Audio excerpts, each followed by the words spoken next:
The day my husband introduced his mistress at our 22nd anniversary party, he smiled as if he had just given everyone wonderful news. "And this," he said, resting his hand on the younger woman's back, "is Ashley. She's been a very important part of my life." The room fell silent. 38 guests stood frozen in our backyard. My children stared at him. His parents looked uncomfortable. Friends exchanged nervous glances. Everyone expected me to cry. Everyone expected me to scream. Instead, I picked up my glass of sparkling water, smiled politely, and said, "Ashley, welcome. I hope you're enjoying the evening." My husband's confident smile grew wider. He thought my silence meant defeat. It didn't. It meant I already knew everything. My name is Emily. I'm 48 years old, and until that evening, I believed I had spent 22 years building a marriage based on trust. I met Daniel when I was 24. He was funny, ambitious, and incredibly charming. Back then, we didn't have much. We rented a tiny apartment with stained carpets and a refrigerator that rattled every night. We dreamed together. We worked together. When Daniel wanted to start his construction company, I didn't hesitate. I used my savings, $18,000, to help him buy his first truck. When business slowed, I worked extra shifts as a financial analyst. When cash flow became tight, I refinanced my own car so payroll could be met. Every success people credited to Daniel had thousands of quiet sacrifices behind it. Mine. But I never kept score. Marriage wasn't supposed to be a competition. It was supposed to be a partnership. At least, that's what I believed. About 8 months before our anniversary party, something changed. Daniel stopped asking about my day. His phone suddenly had a password. He started attending late client dinners 3 nights every week. When I asked simple questions, he laughed. "Emily," he'd say, "you're imagining things." Sometimes he'd kiss my forehead before leaving. Sometimes he'd act offended that I even wondered where he had been. After a while, I stopped asking, not because I trusted him, because I had started paying attention instead. People often think calm women don't notice. That's the biggest mistake they make. I noticed every credit card charge, every hotel receipt, every unexplained withdrawal, every missing weekend. I simply didn't announce what I knew. One afternoon, while organizing paperwork for taxes, I found something strange. A company reimbursement form. It listed dinners Daniel claimed were business development. Only one problem. The clients listed had never attended. I called one of them. Very casually. He laughed. "Oh, Daniel canceled that meeting months ago." That sentence stayed with me. Canceled, so where had Daniel really been? I hired a private investigator, not because I wanted revenge, because I wanted certainty. Certainty is quieter than suspicion. 2 weeks later, the investigator placed a thick envelope on my kitchen table. Inside were photographs. Daniel holding another woman's hand, Daniel kissing her outside an upscale restaurant, Daniel checking into a luxury hotel, Daniel buying jewelry, Daniel introducing her to business associates. The report listed her name, Ashley, 31 years old, marketing consultant. Single, no idea Daniel was married. That last detail surprised me. She wasn't stealing someone's husband. She'd been lied to, too, for a moment. I almost felt sorry for her. Almost. I could have confronted Daniel that night. Instead, I made copies. Every receipt, every photograph, every financial record. I opened a secure folder with my attorney. Then I scheduled a meeting with a forensic accountant. If Daniel was spending marital assets on another relationship, I wanted every dollar documented. Every single dollar. The total shocked even my attorney. Over 18 months, Daniel had spent $142,860, luxury vacations, designer handbags, apartment rent, flights, jewelry, spa weekends, all paid from accounts we owned together. Money I had helped earn. My attorney, Rebecca, leaned across the conference table. "Emily," she said gently, "you have a very strong case." I nodded. "What should I do?" She asked the question that changed everything. What outcome do you actually want? Not, what punishment? Not, how much revenge? What outcome? I thought about that for several minutes. Finally, I answered, "I want peace." Rebecca smiled. "Then don't react. Preparation became my therapy. I quietly opened new bank accounts. I separated my direct deposits. I updated my retirement beneficiaries. I copied every important document. I photographed expensive assets inside the house. I met with financial planners. Everything legal, everything calm, everything invisible. Daniel noticed none of it. Instead, he became bolder. He criticized my appearance. "You've gotten comfortable," he joked one morning. Ashley, I would later learn, was 12 years younger. He compared us without saying her name. Sometimes he'd come home smelling of expensive perfume. Sometimes he wouldn't come home at all. Still, I never argued. Silence made him careless. 3 months later, our daughter Sophie called. "Mom, are we still having the anniversary party?" I looked around the kitchen. Family photographs covered the walls. 22 years of memories. Birthdays, graduations, vacations, Christmas mornings. Some memories were still beautiful, even if the marriage wasn't. "Yes," I answered. "We're having the party." Daniel overheard. He smiled. "See? Everything's fine." No, everything wasn't fine. Everything was documented. Over the next several weeks, Daniel became strangely excited about the anniversary celebration.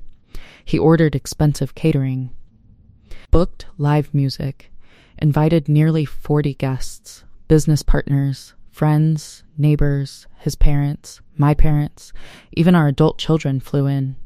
I found his enthusiasm almost amusing. He wasn't celebrating our marriage. He was celebrating what he believed was his freedom. The investigator called me 4 days before the event. "Emily, I think you should know something." "What?" "Daniel intends to introduce Ashley publicly."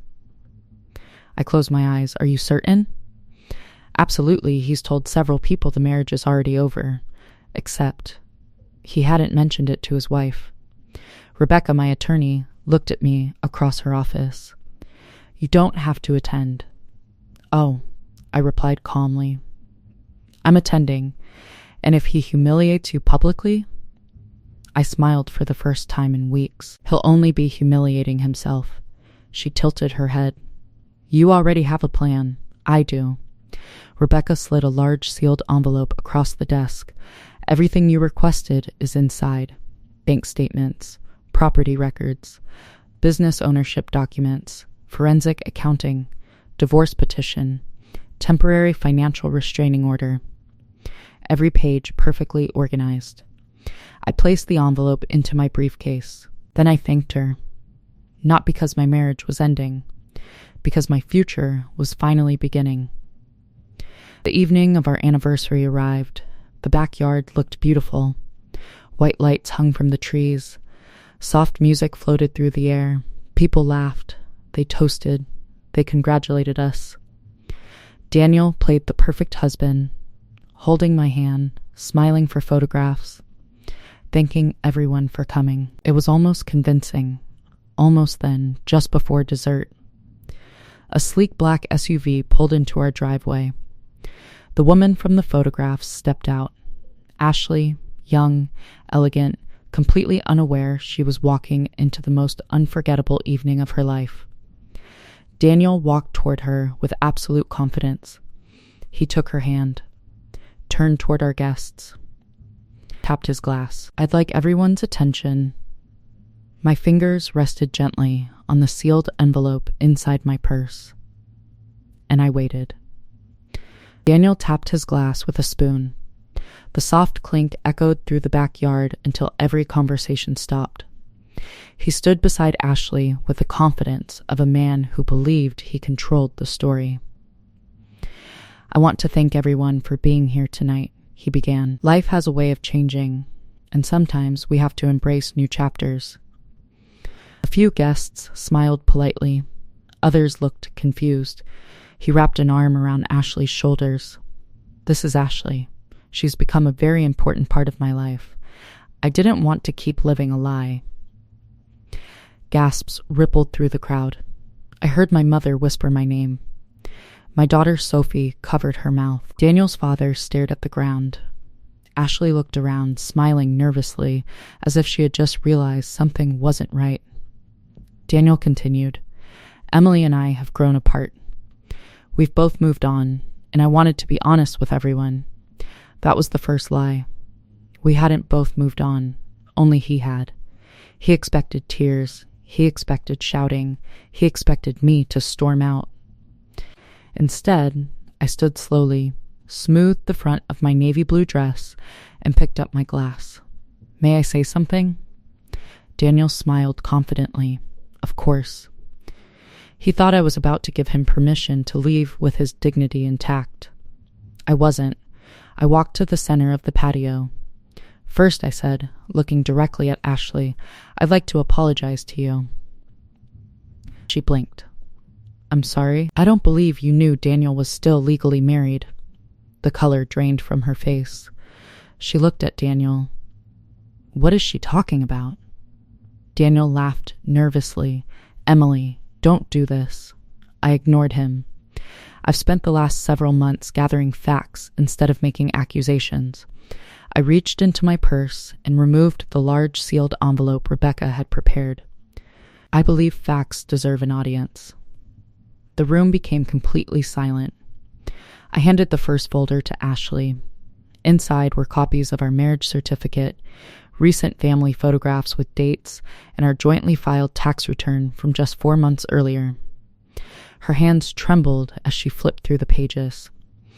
You told me, she whispered to Daniel. You told me the divorce had been finalized. He reached for the folder. Ashley, she's manipulating this. She stepped backward. No. These are official documents. She looked as though someone had knocked the air out of her lungs. For the first time that evening, I realized she had been deceived almost as thoroughly as I had. Then I turned toward our guests. I know this is uncomfortable, I said calmly. It is for me, too, but since tonight became a public announcement, the truth deserves to be public as well. I opened another folder. For the past 18 months, Daniel has spent exactly $142,860 from our shared marital accounts. A few of his business partners exchanged startled looks. I continued. Those funds paid for luxury vacations, jewelry, apartment rent, flights, restaurants, and gifts. I held up a spreadsheet. Every expense has been verified by a forensic accountant. Daniel's face lost its color. Emily, stop. No, it was the first time I'd interrupted him in years. You chose the audience. I simply brought the receipts. I handed copies to his parents, then to my parents, then to 2 of his senior business partners. Nobody argued. Nobody needed to. The document spoke more clearly than I ever could. Daniel stepped closer, lowering his voice. We can talk about this privately. I smiled. You decided privacy wasn't important when you introduced your girlfriend at our anniversary party. A few guests quietly nodded. Ashley looked at Daniel with tears in her eyes. Was anything you told me true? He didn't answer. That silence answered everything. She placed the folder on the table. I can't do this. Without another word, she walked toward the driveway. Daniel called after her. Ashley. She never looked back. He started to follow her. Before he could take another step, Rebecca walked through the side gate, right on time. She wore a charcoal gray suit and carried a leather briefcase. Several guests recognized her immediately. She had represented some well-known business owners in town. She approached Daniel professionally. Mr. Carter, he stared at her. What are you doing here? She handed him a neatly organized packet. You've been served. He looked down. His hands began to shake. Inside were the divorce petition, requests for financial disclosures, and a temporary restraining order preventing him from selling, transferring, or hiding marital assets. He flipped through the pages faster and faster. No. Rebecca remained calm. The court hearing has already been scheduled. He looked at me. You planned this? I answered honestly. No, I prepared for this. There is a difference. Planning is about hurting someone. Preparation is about protecting yourself. His business partner, Mark, stepped forward. Daniel, he held one of the financial reports. These company reimbursements, Daniel swallowed hard. They're personal expenses. Mark's expression hardened. Our board will have questions. Another partner nodded. So will the accountants. Daniel looked around for support. There wasn't any. Not because people suddenly disliked him, because evidence leaves very little room for excuses. My son, Ethan, walked over to me. He quietly slipped his arm around my shoulders. I'm sorry, Mom. I squeezed his hand. You have nothing to apologize for. Daniel tried one last time. Emily, please. His voice was smaller now. We've been together 22 years. Yes, I replied. And tonight you introduced everyone to the woman you expected would replace me. He lowered his eyes. I continued, but you forgot something. He looked up. I spent 22 years learning every part of our finances, our business, and our legal responsibilities. You mistook kindness for weakness. I was never weak. I was simply patient. The party ended quietly. No screaming, no broken dishes, no dramatic exits. Guests hugged me before leaving. Several apologized for not seeing what had been happening. I told them the same thing. You weren't supposed to. The only person responsible for Daniel's choices was Daniel. 6 months later, people often imagine revenge as a single dramatic moment. The truth is much quieter. 6 months later, my life looked completely different. The divorce was finalized. The court ordered an equitable division of our marital assets after reviewing the financial records. Because Daniel had used marital funds for his affair, those expenditures were fully considered during the property settlement. I kept the house. I also retained a significant share of the business interest I had helped build from the beginning.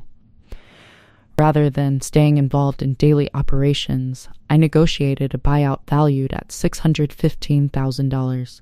For the first time in decades, every dollar in my bank account represented peace instead of anxiety. Daniel's construction company faced an internal audit after questions about expense reporting surfaced. Several contracts were delayed while the company reorganized. His reputation, once built on trust, became much harder to repair. As for Ashley, a month after the party, she mailed me a handwritten letter. She apologized for unknowingly becoming part of the deception. She wrote that she had ended all contact with Daniel the night she learned the truth. I never blamed her. She had believed the same lies I once believed. One Saturday morning, Sophie joined me on the back porch with coffee. You know, she said, I kept waiting for you to explode that night. I smiled. I almost did. What stopped you? I looked across the yard. The moment I realized that losing my dignity would have been a second betrayal, this time by myself. She reached across the table and squeezed my hand. I've never been prouder to call you my mom.